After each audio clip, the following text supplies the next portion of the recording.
You may have seen that story about the unfortunate teacher who, after an Ofsted inspection, did something that YouTube doesn't like me talking about, and that there is now an inquest. But the big scandal is that the family of the teacher, they've not been granted legal aid to have a lawyer appointed to represent their interests at the inquest. I think there's a crowdfunder now in place for that.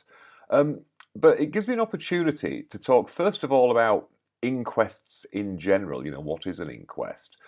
Because that's also relevant to why the rationale is that you generally don't get legal aid. And you can all form your own views about this, but I'll lay out the background. So what is an inquest? Well, an inquest is a type of inquiry conducted by somebody called the coroner. I can actually look at two things. It's more sort of a romantic role is it determines what is or isn't treasure trove. But the more usual thing that we see about is when there's an investigation into a death. Now, who becomes a coroner? Coroners are generally, they have to be lawyers or doctors. And they do have some additional training. There are currently about 100 coroners, and they cover 109 actual different districts, which more or less correspond to local authority boundaries. You do actually have deputy coroners, part-time coroners. And coroners also have a staff and certain officials that help them. And they investigate deaths that occur in their area. And it's where the body is actually found. Sometimes, say for example, you get bodies washed up on shore along a coastline, all the relevant coroners will get together and agree between themselves as to, sort of who should have jurisdiction. I actually read a series of books once by a coroner.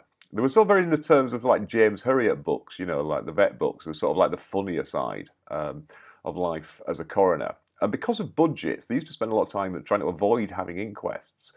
And one guy was saying about a motorcyclist who'd hit the county boundary road sign. And there was all arguments as to sort of, well, the body's ended up in your bit, so it's yours. It's like, yes, but we can know he must have died in your bit because he hits the county sign. I actually used to meet a lot of coroners at the Medico Legal Society. I used to attend that to get my CPD points, and also they had a free bar. And they do have some amazing stories that perhaps one day I'll come on to. But for now, I just want to sort of discuss like the nitty gritty of how inquests work and what the coroner's role is. There's also a chief coroner, and they actually have the power to take over any investigation, although generally they don't. And also they have quite a large administrative role as well. But inquests, they're done in what we call the inquisitorial system. So they're not meant to be adversarial, as you normally get in most sort of common law legal issues. That is to say, a common law adversarial system is one where each party has their own legal team, and they choose, what witnesses to call, what evidence to put forward, what arguments to run, and the judge is the referee. An inquisitorial system is one where the actual sort of judicial figure, in this case the coroner, they determine sort of the scope of what is going to be heard. They decide which witnesses to call. They decide sort of what evidence to admit. They decide the line of questioning. They do, of course, consult with lawyers. If various interested parties have their own lawyers, then obviously they will put forward suggestions, but the coroner doesn't have to actually take them on board. They retain a lot of control. And this is something that we'll come on to when we look at sort of unrepresented people, like families. What do they do? What is their input? And we'll come on to one of the arguments against granting legal aid is, well, you don't need legal aid because it's not adversarial. The coroner takes care of everything, so you don't need really to be represented.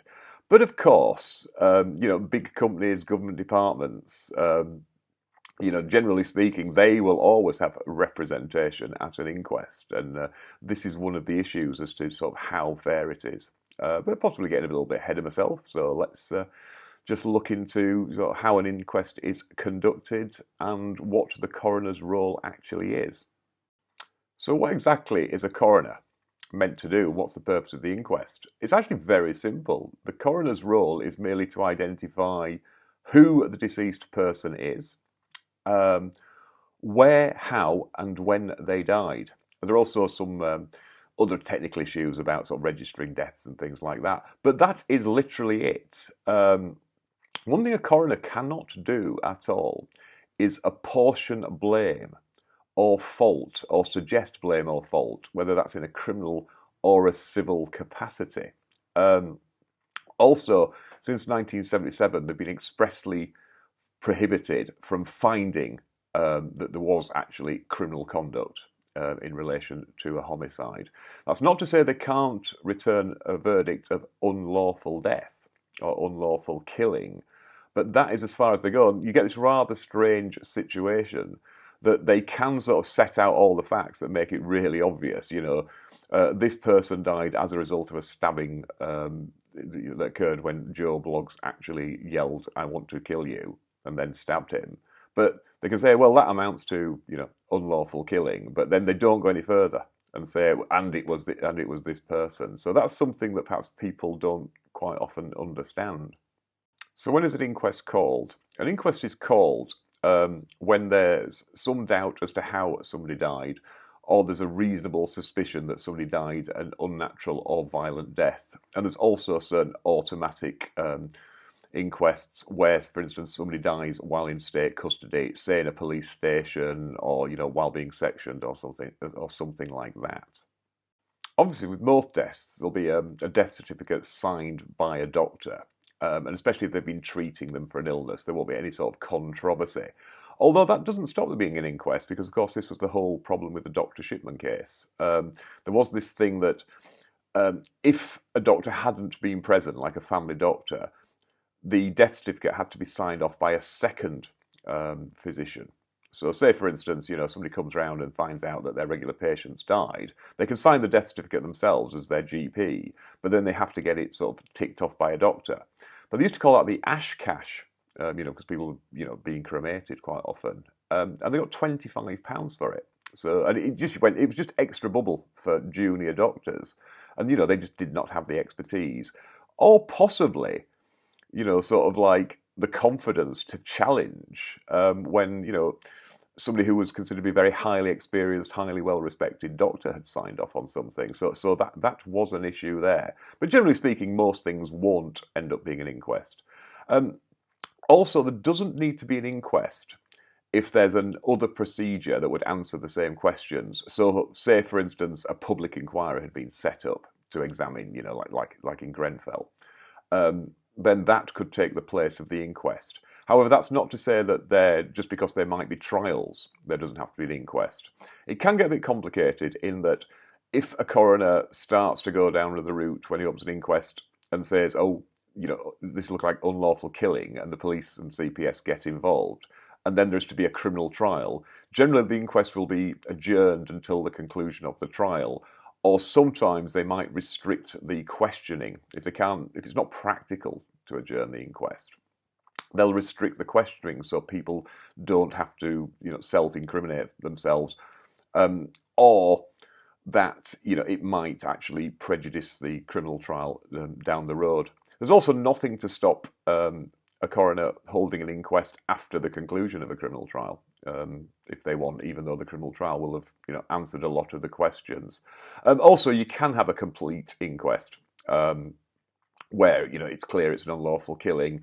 If, for example, they just don't have a suspect at the time, they don't have to wait for there to be criminal proceedings before adjourning an inquest. Another reason that they often adjourn an inquest is coroners can order things like, second post-mortems or third, or any sorts of inquiries, really. But a lot of the time, all that has been done, and families obviously want their loved ones back.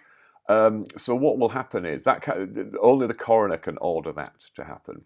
So they will open an inquest and immediately adjourn it. So they'll open an inquest within a few days, adjourn it, then the coroner can release the body back to their loved ones, and then they can have the inquest further down the line, when they've actually got everything in order.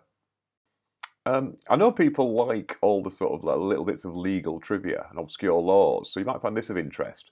There's a common law duty on all citizens to report to the coroner if they think a situation has arisen where an inquest is required. It's also a common law offence to obstruct a coroner in the execution of their duties. Normally, a coroner will sit on their own, but there are circumstances where the coroner will impanel a jury.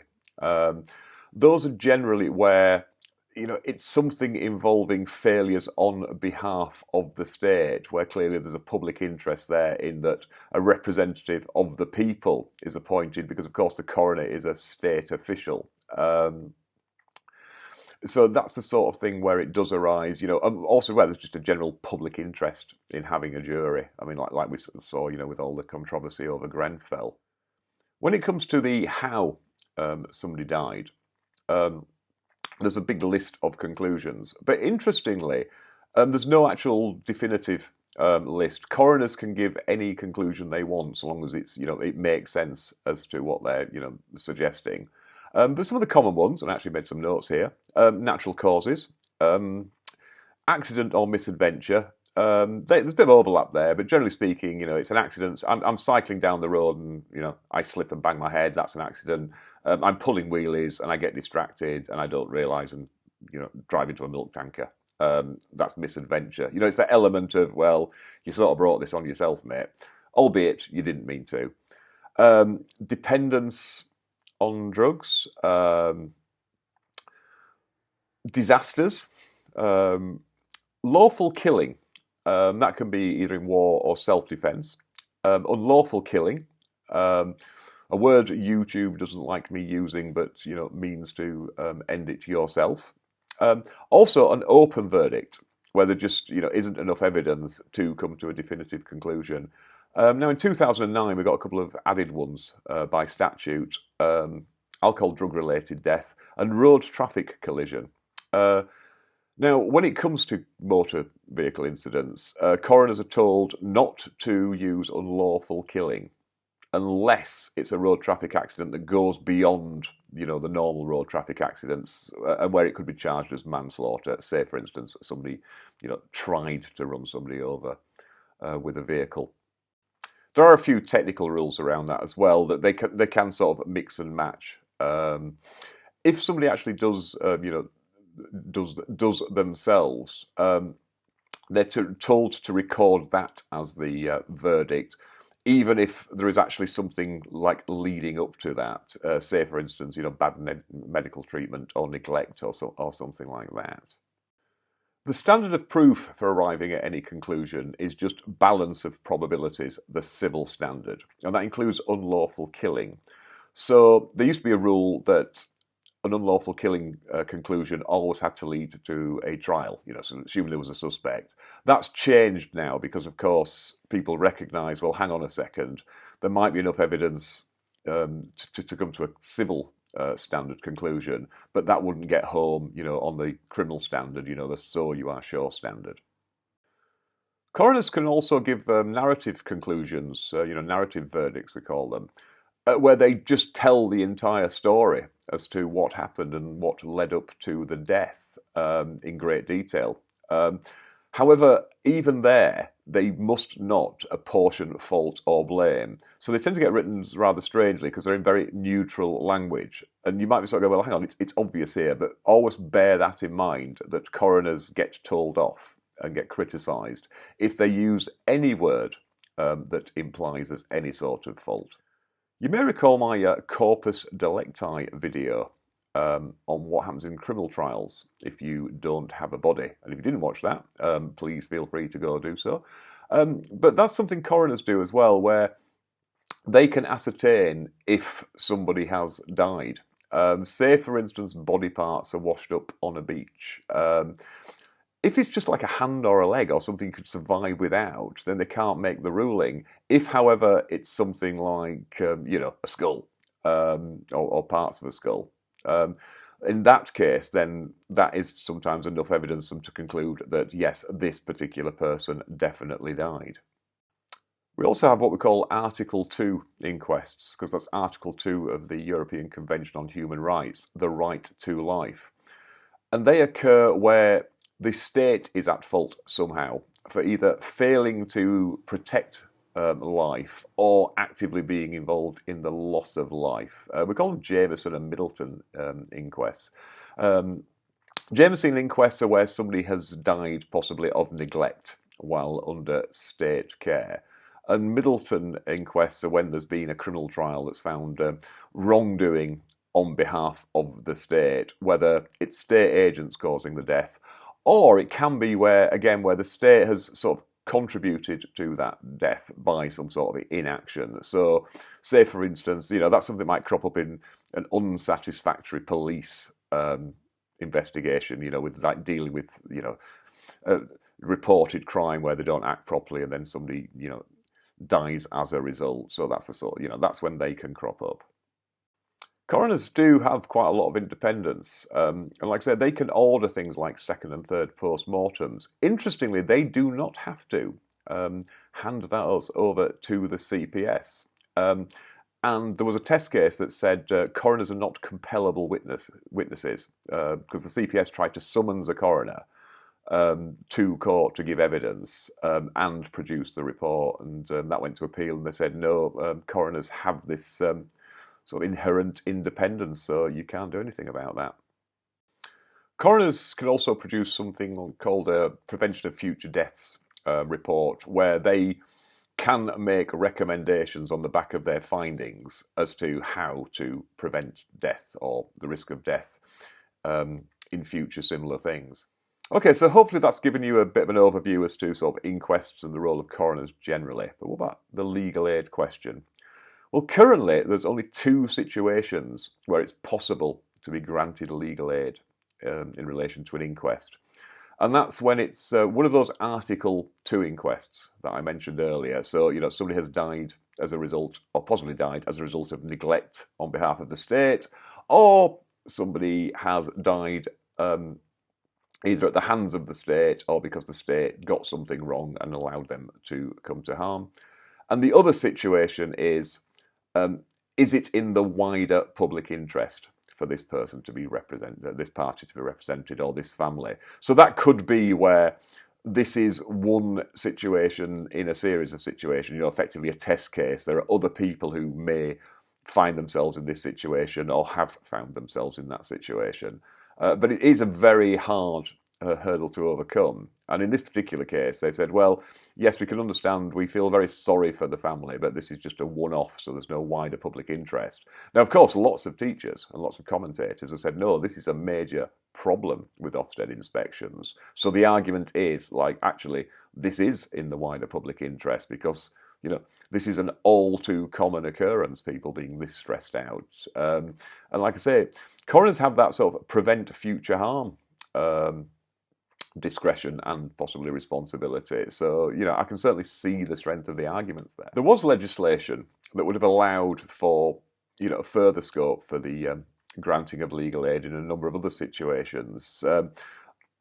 The legislation was passed, but the powers were sort of, never brought into being. And actually now they've been repealed. So yeah, those are your only 2 ways of, doing it at the moment. And like I say, that's just the possibility of legal aid. First of all, you still have to jump, through all the sort of financial hoops and hurdles, like what your income is, what your savings are. And it only gives a power to the Legal Services Commission or Legal Aid Board, or whatever they're called this week, to grant legal aid.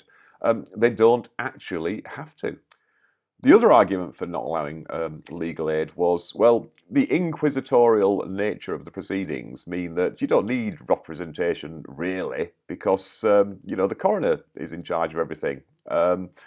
However, you'll notice that in inquests, government departments and big companies, they are always represented. And in this particular inquest, Ofsted will no doubt have legal representation, and that's presumably because they want to protect their interests and somebody to fight their corner, because, they may well, like I said, not be found at fault, because that's not a coroner's role, but it could well be that, especially if there's a narrative verdict, or the prevention of future harm thing kicks in, then, some very sort of awkward things may be said about Ofsted.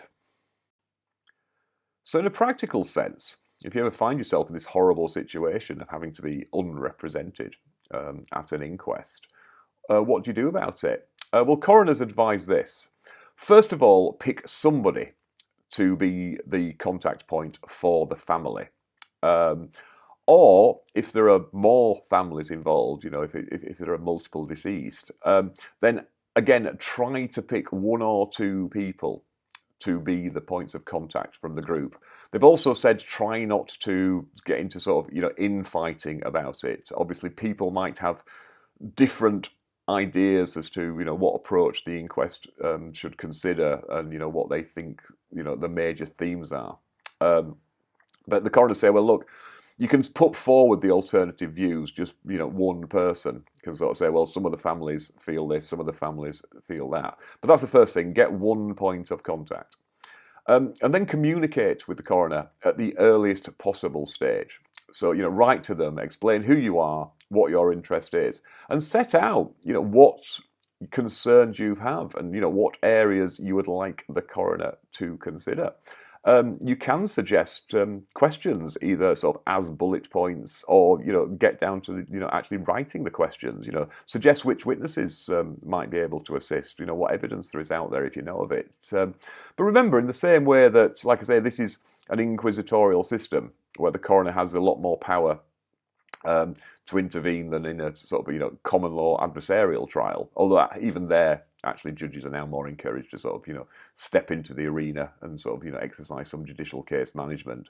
So in the same way that a coroner could say to counsel for one of the represented parties, actually, I'm not interested in that line of questioning, I'm going to stop you there, or don't ask that, or I'm not going to allow you to adduce this evidence. They can do the same themselves. They can say, well, I appreciate you suggesting these questions, but I don't think they're relevant. I'm not going to ask them. But coroners do like, to involve families and things, because they do understand their role and how important these things are to people. But there you go. So yeah, that's the practical sort of side of things. So there you go. As always, hope you found that vaguely interesting. I will say, hope you found that vaguely useful, because I hope you're never in a situation where you need to find this useful. But if you did, please consider clicking like, subscribe, sharing, that little bell thing, whatever that is. Like I say, it's not for me. I just want to get over that 10K so I get access to the better codex. And also, I think, acknowledge the guys, because they help me out a lot behind the scenes, and I don't think they get the credit they deserve. So, for Lord Luverduck and Cappy Barrister, it's not for me, it's for them.